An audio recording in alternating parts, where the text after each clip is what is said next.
નમસ્કાર મિત્રો, તો આજે આપણે મગની દાળથી એકદમ ટેસ્ટી અને એકદમ હેલ્ધી, જે ખૂબ જ સરળતાથી અને ઓછી મહેનતે બનીને રેડી થઈ જાય છે તેવો નાસ્તો બનાવીને રેડી કરશું. વિડીયો સારો લાગે તો તેને લાઇક, શેર અને કમેન્ટ જરૂરથી કરી આપજો. તો સૌથી પહેલાં આપણે અહીંયા અડધા કપ જેટલી જે પીળી મગની દાળ આવે છે તે લઈ લેવાની છે. આપણે દાળને પલાળવાની કે કોઈ ઝંઝટ નથી કરવાની, બસ આ રીતે તેને ક્લીન કરીને તેને મિક્સર જારમાં એડ કરી દઈશું દાળને, અને તેમાં પાણી ઉમેર્યા વગર જ તેને આપણે ગ્રાઇન્ડ કરી લેવાની છે, એટલે કે પીસી લેવાની છે. તો અહીંયા મેં દાળને સારી રીતે પીસી લીધી છે. આ રીતે આપણે દાળને સારી રીતે પીસી લઈશું. થોડીક કરકરી દાળ છે, તમે જોઈ શકો છો. આ રીતનો ટેક્સચર આપણે રાખવાનો છે. અને હવે આપણે તેને એક બાઉલમાં ટ્રાન્સફર કરી લઈશું. તો આ નાસ્તો પ્રોટીનથી ભરપૂર અને ખૂબ જ હેલ્ધી બનીને રેડી થાય છે. અને હવે આપણે નાસ્તાને થોડોક વધારે ક્રિસ્પી બનાવવા માટે તેમાં 2 ચમચી જેટલી સૂજી એટલે કે રવો એડ કરી દેવાનો છે. સૂજી નાખવાથી નાસ્તો આપણો ખૂબ જ ક્રિસ્પી બનીને રેડી થશે. બંનેને સારી રીતે મિક્સ કરી લઈશું. અને ત્યાર પછી અહીંયા અડધા કપ જેટલી છાશ કે પછી દહીં તમે લઈ શકો છો, તે તેમાં ઉમેરી દેવાનું છે. જે કપથી આપણે દાળ લીધી છે તે જ કપથી મેં અહીંયા છાશ ઉમેરી દીધી છે. છાશને બંને વસ્તુ સાથે સારી રીતે મિક્સ કરી લઈશું આ રીતે. તો આપણો બેટર થોડોક થીક છે, એટલે છાશવાળા કપમાં જ આપણે 3 થી 4 ચમચી જેટલું પાણી એડ કરીને તેને ફરીથી સારી રીતે મિક્સ કરીને રેડી કરી લેવાનું છે આ રીતે. અને હવે આપણે તેમાં સ્વાદ પ્રમાણે મીઠું એડ કરી દઈશું, અને 5 ચમચી જેટલો કાળા મરીનો પાવડર આપણે ત્યાં અહીંયા એડ કરી દેવાનો છે. બંને વસ્તુને સારી રીતે મિક્સ કરી લેવાની છે. સારી રીતે મિક્સ થઈ ગયા પછી હવે આપણે તેને 1 થી 2 મિનિટ માટે ઢાંકી દેવાનું છે, અને આગળની પ્રોસેસ કરી લઈશું. તો ત્યાર પછી અહીંયા ગેસ ઉપર આ રીતે આપણે એક કઢાઈ રાખી લીધી છે, અને તેમાં 2 નાની ચમચી જેટલું તેલ ઉમેરી દઈશું. તેલ ગરમ થાય એટલે અડધી ચમચી જીરું અને અડધી ચમચી રાઈના દાણા ઉમેરી દઈશું. અહીંયા તમે મીઠા લીમડાના પાન પણ એડ કરી શકો છો. જીરું અને રાઈ સતળા જાય એટલે 2 ઝીણા લીલા મરચાં આપણે કાપીને એડ કરી દેવાના છે, કટ કરીને. તેને પણ થોડાક આપણે સાંતળી લેવાના છે. 1 ચમચી જેટલી કસ્તુરી મેથી મેં અહીંયા એડ કરી દીધી છે. તમે તેની જગ્યાએ 1 ચમચી તલ પણ એડ કરી શકો છો, અને 1 ચમચી આપણે અહીંયા ચીલી ફ્લેક્સ એડ કર્યા છે. અહીંયા આપણે લાલ મરચાંનો ઉપયોગ નથી કરવાનો. અને હવે આપણે અડધો કપ જેટલો પાણી તેમાં એડ કરી દઈશું. પાણીને આપણે થોડોક ઉકળવા દઈશું આ રીતે મિક્સ કરીને.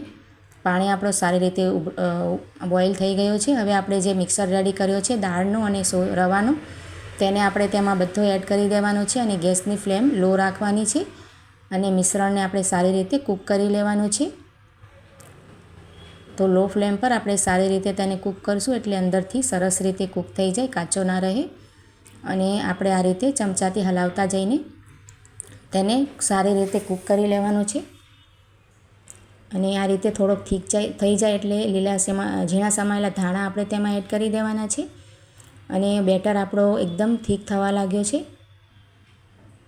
તો જ્યાં સુધી એકદમ ડોના ફોર્મમાં આવી જાય અને આ રીતે થઈ જાય ત્યાં સુધી આપણે તેને ચલાવતા રહીશું. અને આપણે હવે ગેસની ફ્લેમ ઓફ કરી દઈશું અને તેને ઢાંકી દઈશું 1 થી 2 મિનિટ માટે, એટલે સોફ્ટ થઈ જાય. અને ત્યાં સુધી આપણે આ રીતે એક પ્લેટ લઈ લઈશું, તેને ગ્રીસ કરી લઈશું તેલ નાખીને. અને ત્યાર પછી આપણે જે મિશ્રણ રેડી કર્યો છે તેને આપણે પ્લેટમાં નાખીને સારી રીતે સેટ કરી લેવાનું છે. આ રીતે ચમચાની મદદથી આપણે બધી બાજુએ આપણે તેને પાથરી લેવાનું છે, અને તેને આ રીતે સ્ક્વેર શેપમાં સેટ કરી લઈશું આપણે. તો અહીંયા આપણે તમે જોઈ શકો છો સારી રીતે મેં તેને સેટ કરી લીધો છે. અને હવે આપણે તેને ઠંડો કરી લીધો છે 5 મિનિટ માટે. તો ખૂબ જ સારી રીતે સેટ થઈ ગયો છે. હવે આપણે તેના પીસેસ કરી લઈશું. તો અહીંયા તમે નાના કે મોટા તમારી મનપસંદ પીસેસ અહીંયા તમે કટ કરી શકો છો. અહીંયા હું તેને સ્ક્વેર શેપમાં પહેલાં આ રીતે કટ કરી લીધો છે મેં.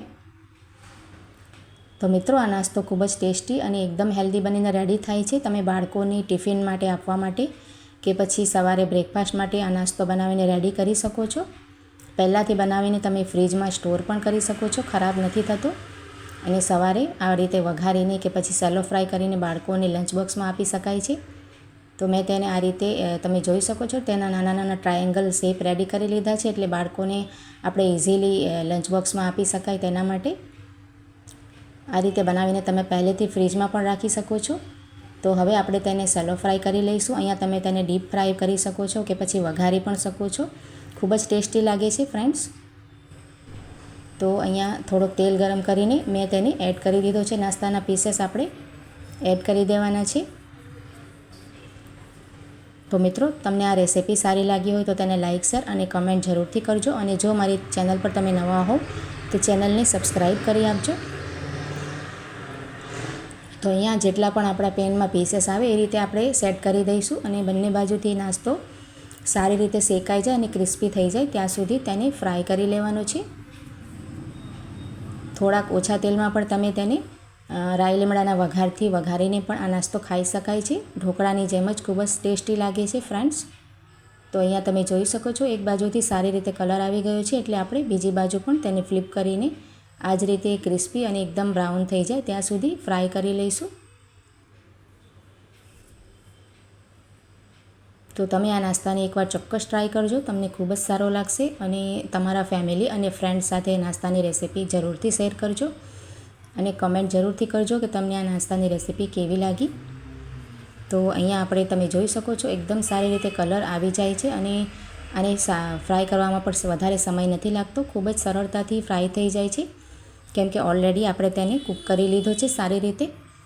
તો આ રીતે આપણો નાસ્તો એકદમ રેડી છે. હવે આપણે તેને પ્લેટમાં લઈ લઈશું અને બીજી બેચ પણ આપણે આ જ રીતે ફ્રાય કરી લેવાની છે. તો અહીંયા મેં બધોય નાસ્તો ફ્રાય કરીને રેડી કરી લીધો છે. એકદમ ચટપટો અને ક્રિસ્પી નાસ્તો આપણો બિલકુલ રેડી થઈ ગયો છે અને તેનું ટેક્સચર પણ ખૂબ જ સરસ આવે છે. ઉપરથી એકદમ ક્રિસ્પી અને અંદરથી સોફ્ટ બનીને રેડી થાય છે અને સારી રીતે કૂક પણ થઈ જાય છે ફ્રેન્ડ્સ. તો તમે આ રેસીપી એકવાર ચોક્કસ ટ્રાય કરીને જોજો. તો ચાલો મળીએ નવા વિડીયોમાં.